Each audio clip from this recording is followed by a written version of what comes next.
So start by telling us who you are, what your channel is, and what it's all about. Okay, so my name's Dan, and my channel is called The Running Master, which was named because I'm a master athlete, because I'm over the age of 35, some years over the age of 35. So I'm classed now as a master athlete, and I go running. So hence the name The Running Master.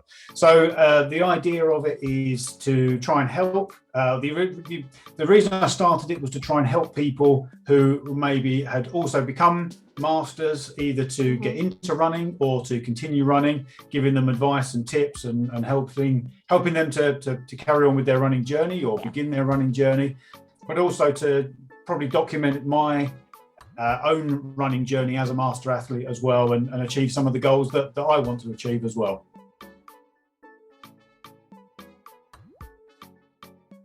So I've got 13 quickfire questions now to find out a little bit more about you and your running. So are you ready? Absolutely. So the first one, do you measure in miles or kilometres? Oh, miles. Old school. Perfect. Do you prefer the road, the trail, or the track?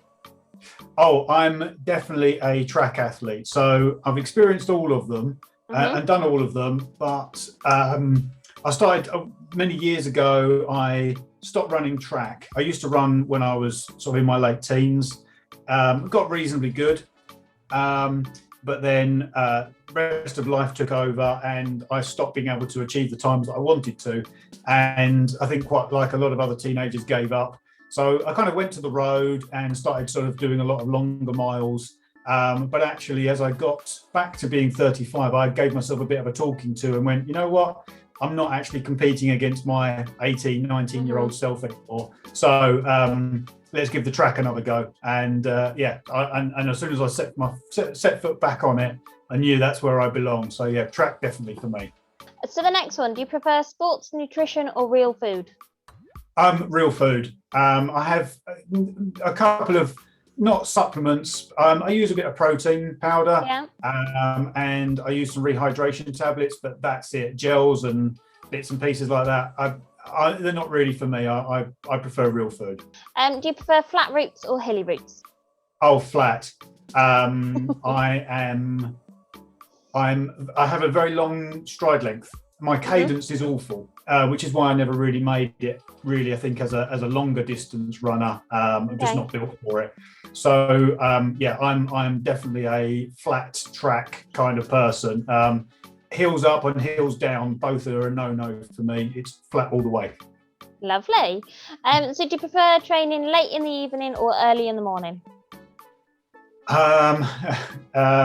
Neither, actually. Okay. I think I like the idea of getting up really early, and on occasion I do.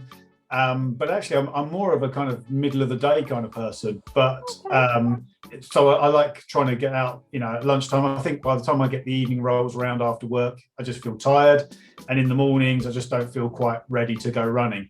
But if I have to pick one, I would go early morning. I prefer a sunrise, I think, if I can. So what is that one race you would really like to do, your bucket list race?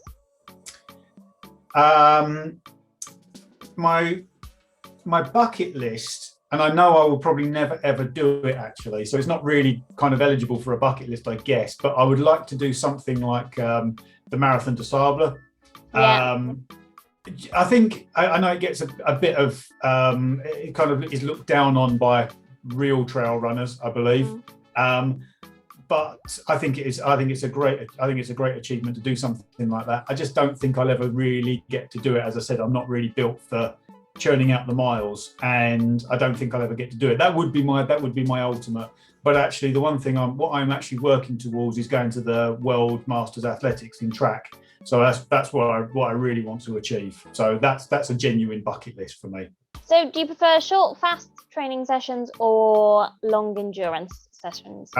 Short, fast sessions. So not quite the shorter the better, but yeah, I much prefer doing 200s, 300s, 400 intervals than churning out the miles. I think that's why I gave up kind of running long miles, is that I would get, if I'm with people, it's fine. If I'm on my own though, I get to about 8 miles and get bored and just want to go home. So I'm not very. I wouldn't say the environment that I run around. I tend to run on roads, so it's not the most inspiring of places. I see other YouTubers and their wonderful trails and their scenery, and you think, if I had a bit of that, maybe I might be a bit more inclined. But short and fast for me.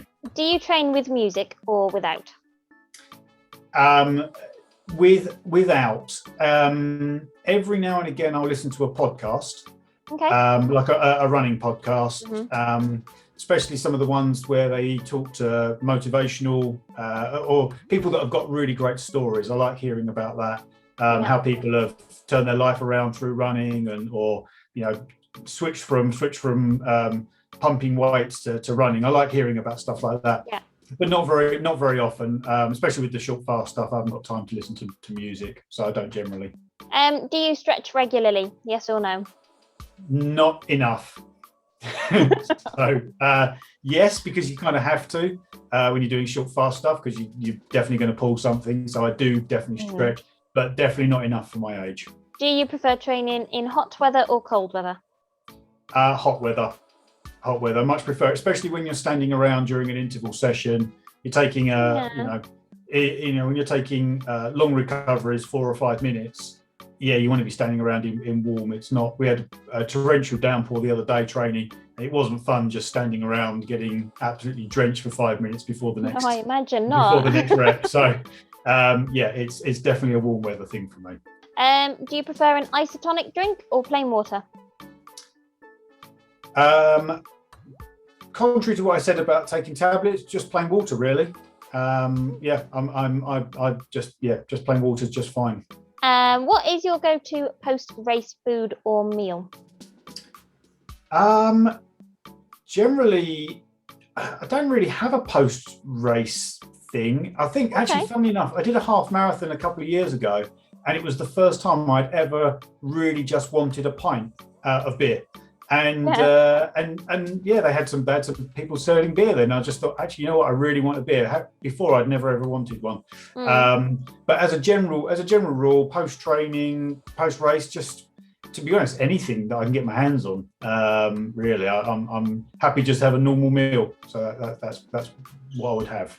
And then the last one: if you couldn't do your current sport, what would your alternative sport be? Oh well. That's a really tough one. I love all sports.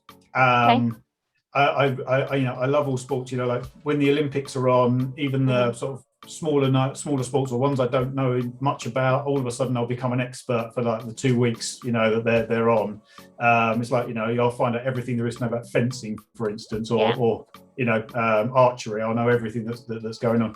But actually, if it wasn't running, I genuinely don't know, because it's like running is miles above everything else, comes second place. It's like all other sports, and what I'd probably end up doing is doing all of the other sports, but doing them for a little bit, partly because I'd kind of get bored, or I'd realise I'm not very good at it.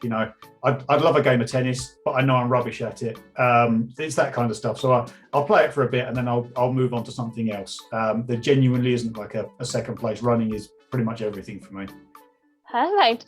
Well, that's the end of my questions, and thank you for taking the time to kind of come and have a chat with me and come and answer them. I had some brilliant answers there. How was it? Did you find it okay? Yeah, that's fine actually. No, it's really, really, really, really good. Some great questions. Really good questions. I think there's it really does make you think actually about really kind of what you like about running and what you want to get out of it. So you said about the fact that you like running podcasts and inspiring stories. There is a chap called Luke Taberski, and he's got an audiobook, and he did the Marathon des Sables, and he kind of talks about it, and then he went on to do some ridiculous other things. So if you ever give him a bit of a search, I follow him, so you're bound to be able to find it. Stuff that I've shared from him, but he's got a really good story, and it's a brilliant book and a really good audiobook as well. So if you're ever after something to listen to, if you're doing a longer session, it's always worth getting that one. Super.